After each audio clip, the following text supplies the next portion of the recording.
जबकि actually points में आप मार्केट वहीं है। तो इसलिए अभी आप जब तक रेंज का ब्रेकआउट या ब्रेकडाउन नहीं होता तब तक कोई बड़ा फैसला ना लीजिएगा। छोटा मोटा ट्रेड आपको मिलेगा, ज़रूर करने को मिलेगा। आज बॉटम पे पकड़िए, दिन भर में काट दीजिए, टॉप पे मिल रहा है बेच दीजिए, दिन भर के बॉटम पे ले आइए, उसके बाद वहाँ पे काट दीजिए। अगर आप पूरे पैसे नहीं बना पा रहे हैं, मान लीजिए 400 450 पॉइंट का स्विंग है बैंक निफ्टी पर, 200 पॉइंट से कम चला लीजिए। आदत डालनी होगी जब तक रेंज का ब्रेकआउट पहुंचा हुआ है। डर है, विक्स का फियर इंडेक्स कहते हैं 2.5% करीब करीब ऊपर है, लेकिन अभी भी चिंता की ऐसा सच बात नहीं है। अगर चिंता होती ही ना विक्स बढ़ने की, तो आप रिकवर नहीं कर रहे होते। अगर विक्स थोड़ा भी बड़ा होता और जो आज 2.5-3-4% तक बढ़ गया था, तब भी आप रिकवर कर रहे हो। इसका मतलब यह है कि अभी वो ऐसी जोन में है कि जहाँ पर आपको ज़्यादा डिस्टर्ब नहीं कर रहा। और आपको बता दूं, डिस्टर्बेंस का जोन 15 के बाद शुरू होगा, उससे पहले तक कोई डिस्टर्बेंस नहीं है मार्केट में। 15 विक्स आएगा, उस दिन आप 18,000 को ब्रेक होता हुआ देखेंगे, अपनी आंखों से देखिएगा।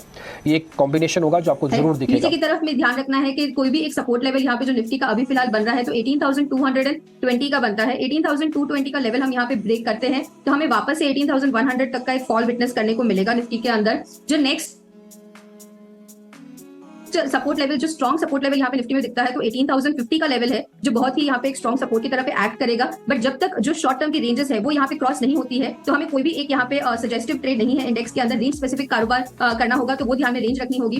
बैंक निफ्टी की अगर हम बात करते हैं तो पीएसयू बैंक की तरफ से प्रेशर कल से ही बना हुआ है, जिसके अंदर तो यहाँ पे डेज लो से हम डेफिनेटली यहाँ पे बैंक निफ्टी में ऊपर की तरफ चल रहे हैं, बट कोई भी यहाँ पे एक ट्रेड सजेस्टिव नहीं बनता है। इसमें भी रिस्क रिवॉर्ड जो बनता है आपका 1:1, जैसे कि कल हमने क्लोजिंग बैलेंस के समय भी बात करी थी और मैंने बताया था कि मेरा एक कॉशियस व्यू बनता है। उसी व्यू को मैं आज डेफिनेटली मेंटेन करती हूँ कि इंडेक्स पे मेरा यहाँ से कॉशियस व्यू ही बनता हुआ दिख रहा है, क्योंकि ओवरऑल डेटा जो यहाँ पे पॉइंट्स बन रहे हैं वो बिल्कुल सजेस्टिव नहीं है कि यहाँ पे हमें कोई भी एक वन साइड का ब्रेकआउट लेवल मिल रहा है। इंडेक्स पे निफ्टी के लिए बस एक रेंज स्पेसिफिक ट्रेड चल रहा है। ओवरऑल इसकी जो इम्प्लाइड वोलेटिलिटी भी हम बोलते हैं निफ्टी की, वो 11 के करीब चल रही है, तो वो सजेस्ट करती है कि इसमें 1% का भी मूवमेंट यहाँ पे पॉसिबल नहीं है। सिमिलरली बैंक निफ्टी की भी इम्प्लाइड वोलेटिलिटी जो है वो 15 के करीब चल रही है, जो वहां पे भी हमें दर्शा रहा है कि 1% से कम का मूवमेंट रहेगा। तो रिस्क रिवॉर्ड से कोई भी यहाँ पे इंडेक्स में एक ट्रेड फेवरेबल नहीं बनता है। रेंज जो ध्यान में रखनी है, तो अब निफ्टी में ध्यान में रखिए कि इसकी जो प्रीवियस डे की कैंडल बनी थी उसके हाईज यहाँ पे है वो क्रॉस करना बहुत जरूरी हो जाएगा।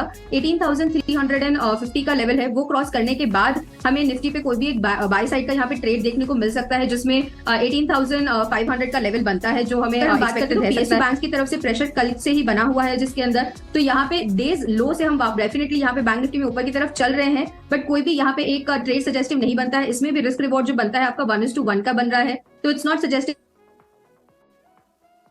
कि आप बैंक निफ्टी में भी कोई ट्रेड ले। रेंज जो यहाँ पे ध्यान में रखनी रहेगी आपको, तो बैंक निफ्टी में ऊपर की तरफ पे 43,450 का लेवल है, उसके बाद कोई भी एक बुलिश सेटअप यहाँ पे बनता है। नीचे की तरफ में आपका जो लेवल बनता है तो 42,750 का लेवल है, वो लेवल ब्रेक करने के बाद हमें इसके अंदर एक और गिरावट देखने को मिलेगी, बट करंट लेवल से कोई भी एक ट्रेड सेटअप इंडेक्स में नहीं बन रहा है।